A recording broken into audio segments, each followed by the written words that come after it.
Du 30 avril au 12 mai, dégustez de bonnes spécialités antillaises à la Foire de Paris au stand Tic Créole situé dans le pavillon 4, allée H, stand 137.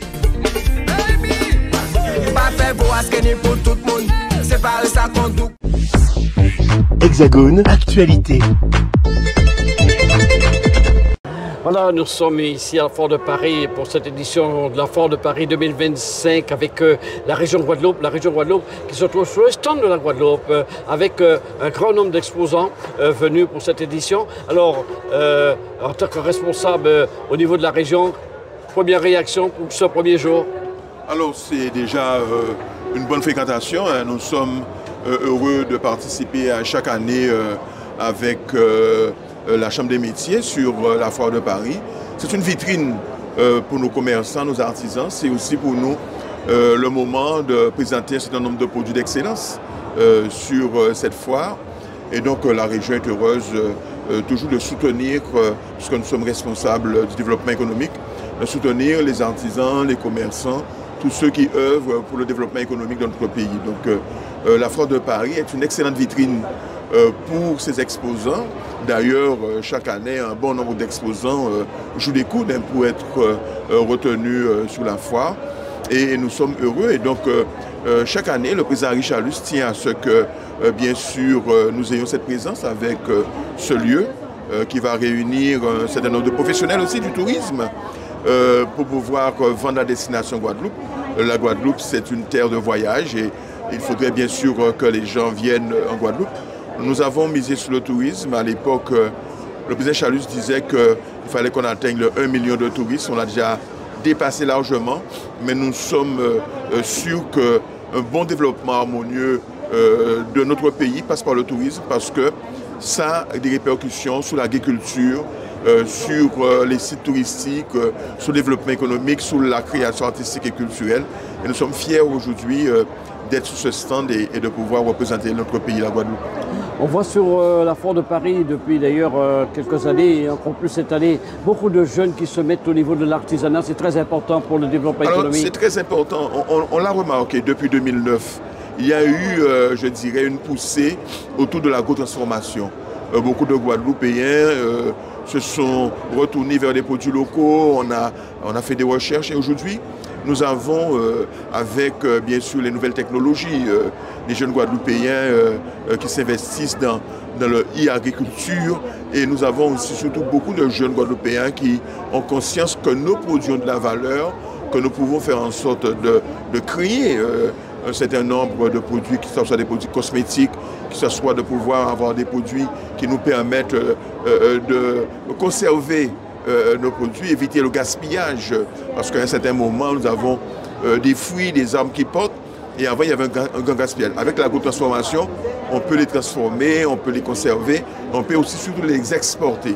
Et l'idée pour nous, venir sur la Foire de Paris, ce n'est pas simplement montrer les produits que nous avons en Guadeloupe, mais c'est aussi de pouvoir dire que nous pouvons exporter ces produits-là et les trouver dans des commerces, dans des supermarchés, dans des lieux où il y a des boutiques d'excellence, ici à Paris, mais aussi sur tout le territoire français. D'ailleurs, comme je le disais tout à l'heure là, nous sommes en train de préparer la route du Rhum et ça va se passer l'année prochaine. Et donc ça veut dire que déjà nous commençons à réfléchir sur qui sont les produits que nous allons présenter en termes de produits d'excellence, parce que sur la route du Rhum, on ne vend pas que le rhum bien sûr, mais on vend la Guadeloupe avec, je dirais, une pluralité, une diversité de ces produits. Et c'est là notre combat au niveau de la région Guadeloupe, c'est de montrer que la Guadeloupe n'est pas seulement une terre de rhum, mais c'est aussi une terre d'excellence avec des produits d'excellence. Sans les citer, certains disent que la Guadeloupe bouge beaucoup plus que certains autres départements. Comment on peut l'expliquer? Eh bien, on l'explique parce qu'à la tête de la Guadeloupe, il y a un homme qui s'appelle Richard Luce, qui donne de son temps, de son énergie. Vous savez que très souvent, une entreprise a l'énergie de son dirigeant. Et donc, forcément, on voit là des initiatives aussi. Et puis, on a fait confiance aux jeunes. Les jeunes viennent pour booster le système. Les jeunes viennent avec des idées novatrices, avec aussi, ils n'ont plus peur de s'investir et ils ont l'art d'entreprendre. Avant, nous n'avons pas cette fibre dans l'entrepreneuriat. Aujourd'hui, nous l'avons Et nous voyons que nous avons mis en place un certain nombre de manifestations, de concours en Guadeloupe, où les jeunes viennent, présentent leurs projets, les jeunes sont titrés, on les accompagne, on les soutient, et la région Guadeloupe est heureuse de faire cela parce qu'on sait qu'aujourd'hui, en plus de l'innovation, on a aussi du génie créateur chez des Guadeloupéens. Et ce n'est pas seulement en musique, ce n'est pas seulement dans l'art, c'est aussi aujourd'hui dans l'économie, dans l'industrie, dans l'agro-transformation. Et nous sommes heureux parce que nous n'avons rien à envier à d'autres pays. Et en plus de ça, non seulement nous faisons de l'agro-transformation, mais il y a le packaging, le marketing qui est important avec une présentation très intéressante. Et on le voit aujourd'hui dans tous les domaines, les gens font des efforts pour pouvoir vendre leurs produits, mais montrer leurs produits et surtout appâter les gens parce que quand on a un bon packaging, les gens viennent, les gens l'achètent et ça c'est intéressant pour nous. Et vous avez tout de suite pensé quand on voit la Guadeloupe bouger à l'économie qui se conjugue au culturel, qui se conjugue au tourisme, c'est voilà.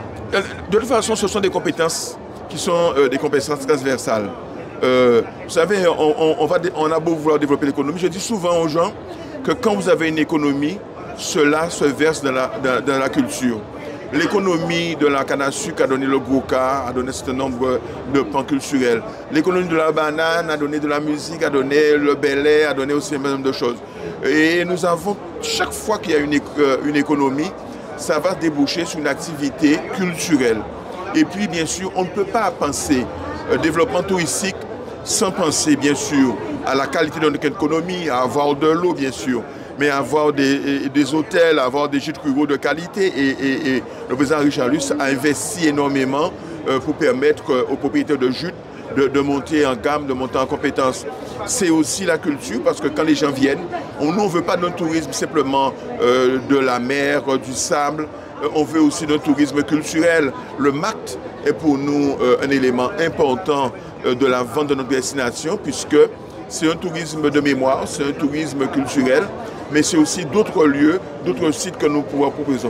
Et la Guadeloupe a des sites magnifiques, des sites naturels, mais nous avons aussi des sites historiques et nous avons aussi ce qu'on appelle le patrimoine culturel immatériel qui nous permet de valoriser les artefacts, la création des hommes en Guadeloupe. Et nous sommes un pays de génie où, dans tout ce que nous faisons, dans tout ce que nous touchons, eh bien, ça devient génial.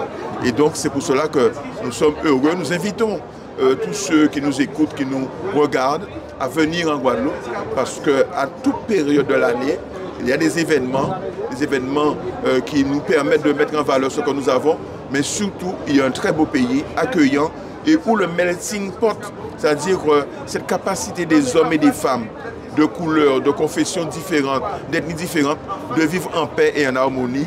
Et c'est là la fierté de la Guadeloupe. Voilà la Foire de Paris édition 2025 avec moi, Franck Lasserre, le vice-président de la Chambre des métiers de la Guadeloupe, venu avec un grand nombre d'exposants cette année. Alors, quoi de neuf, monsieur Lasserre, cette année? Monsieur Cessé, bonjour. Bonjour à la communauté dans sa globalité. Mais comme d'habitude, nous y sommes avec une quarantaine d'exposants, une quarantaine d'artisans, avec bien sûr des produits aussi variés les uns que les autres, et avec une envie folle de bien faire, toujours de représenter dignement la Guadeloupe, de vendre notre pays d'ailleurs, et surtout de faire savoir comment nous pouvons faire plein de choses, et de l'excellence surtout. Alors l'artisanat, souvent on pose la question, où en est ce secteur aujourd'hui en Guadeloupe, grâce à la Chambre de métiers, je veux dire.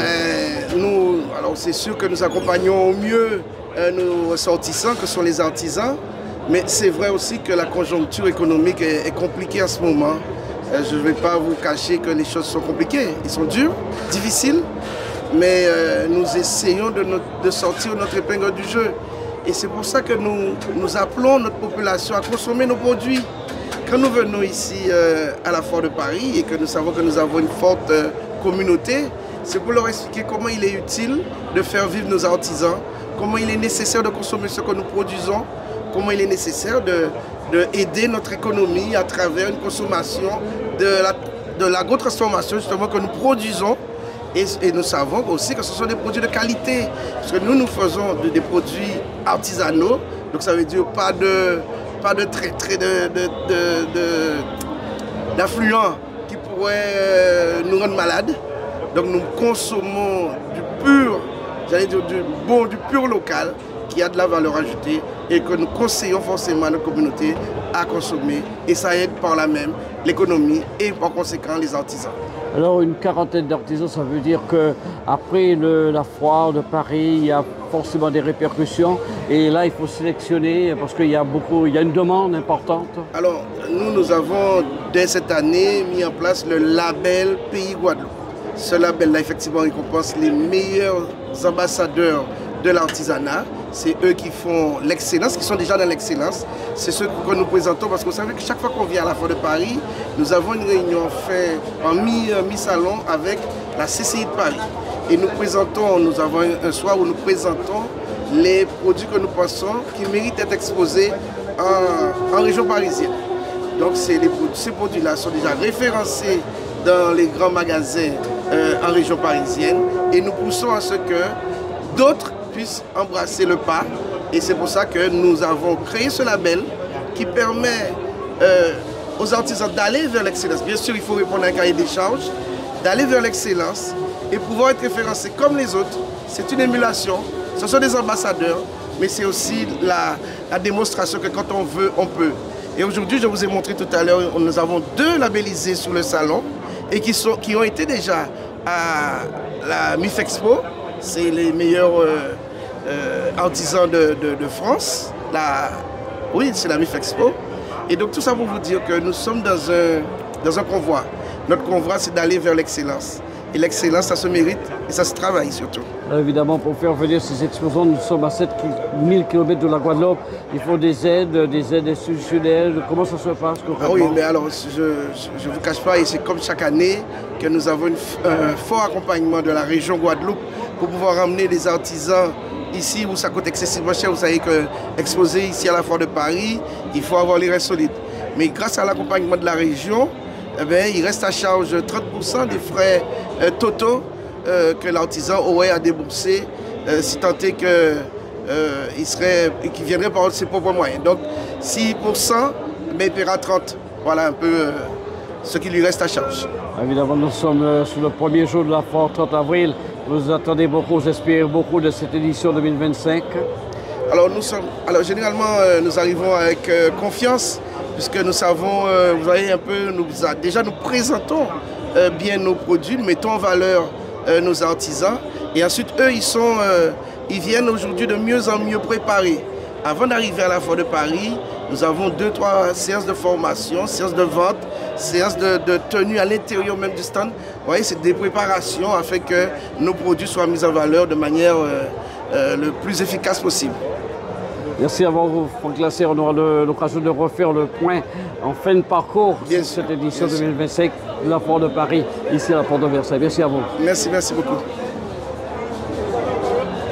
François Jacques, responsable relations publiques au niveau du comité martiniquais du tourisme. Nous trouvons ce stand de la Martinique à la Porte de Versailles pour cette édition 2025. Alors, comment ça se présente cette édition, François Jacques, pour la Martinique? Une belle édition où nous travaillons à nouveau avec l'association Cap-Antilles.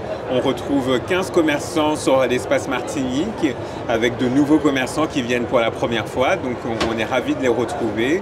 L'essentiel, c'est de pouvoir passer un beau message à nos visiteurs, de les inviter à se rendre sur la zone Martinique pour découvrir le terroir de la Martinique, le savoir-faire de nos artisans et bien sûr les inviter à prendre le large pour la destination Martinique. C'est important pour la Martinique d'être présent sur un tel salon qu'est la Foire de Paris à Port de Versailles. Bien sûr, c'est un rendez-vous incontournable pour le comité martiniquais du tourisme. La présidente Bénédicte Di Geronimo est très attachée à cet événement et nous faisons en sorte que ce festival, voilà le gros lapsus, que cette foire devienne un événement, devienne une fête avec toutes les animations que nous prévoyons sur le stand, mais aussi sur la scène lors de la journée Martinique qui aura lieu le 1er mai. Pendant plusieurs jours, qu'allez-vous tenter de dire au public de cette foire de Paris sur la Martinique? Notre message, c'est que la Martinique est accessible. On travaille avec Corsair, qui est présent sur notre espace, avec des offres spéciales Foire de Paris 2025. Et donc, on invite tous les visiteurs à venir sur notre espace pour découvrir ces promotions. Nous avons aussi des offres Partir en vacances en Martinique, avec tous les hôteliers, les excursionnistes martiniquais qui proposent des offres exceptionnelles pour partir sur notre territoire. Et nous sommes là aussi pour les renseigner et leur guider sur la réservation de leurs vacances. Un magnifique stand cette année 2020 pour cette édition 2025, on va le dire. On essaie toujours d'accueillir nos visiteurs dans les meilleures conditions. Oui. Voilà nos confrères d'RCI Martinique présents pour cette édition 2025. Charlie, l'animateur vedette d'RCI Martinique. Alors, Charlie, que va-t-il se passer au niveau d'RCI pendant ces quelques jours ici à la Porte de Versailles? Eh bien, pendant au moins une semaine, parce que nous on ne fera qu'une semaine, on part dimanche. Mais la première semaine, en plus demain c'est la journée de la Martinique, nous allons mettre en avant Capanti. Capanti, c'est une association qui sort de Martinique. Elle réunit une quinzaine d'entreprises martiniquaises avec des produits de la Martinique. Et ils amènent tout cela à la Foire de Paris, faire découvrir les produits de la Martinique. On a toutes sortes, voilà. Là ici on a du balao, on a des acras, on fait des choses extraordinaires. On a de l'autre côté des glaces de Marlène. Les produits de la Martinique sont là, sont présents ici, durant cette Foire Expo 2025 qui fête les 100 ans. Et bien nous on est venus fêter avec eux et on a emmené tous les produits de la Martinique ici pour que tous ceux qui habitent en France, quelle que soit la ville, eh bien ils pourront venir ici à la Foire de Paris, profiter de tout cela. Selon toi, la Porte de Versailles, la Foire de Paris, c'est le beau créneau pour vanter la Martinique? C'est exactement, ça fait partie des choses, mais la Foire de Paris, c'est un rendez-vous. S'ils fêtent leurs 100 ans, ça veut dire que ça fait 100 ans qu'ils sont là, 100 ans qu'ils promotionnent bien sûr. Eh bien tout ce qui se passe dans les pays, eh bien on est la Martinique, on vient promotionner la Martinique avec la Foire de Paris. Alors on te voit souvent animé avec du compas. Tu vas nous faire peut-être, tu vas l'en faire aussi en expo, peut-être tout en faisant les directs, une petite animation comme on te voit sur la radio RCI. Oui, c'est vrai qu'on passe dans les stands, on met un peu d'animation, on voit les produits des exposants, donc on invite tout le monde à venir. Donc n'hésitez pas, oui, il y aura de l'animation, on sera là, RCI sera présent. On mettra en avant les 15 exposants qui sont venus de Martinique pour présenter les produits de la Martinique. Merci à mon ami confrère. Mais toujours, on sera là. Et merci à toi d'être là. Merci. Au News Radio à site outremernews.fr. On radio avec Info Guadeloupe, Martinique, Guyane, Réunion, Mayotte et surtout musique pour tout le monde. Attention.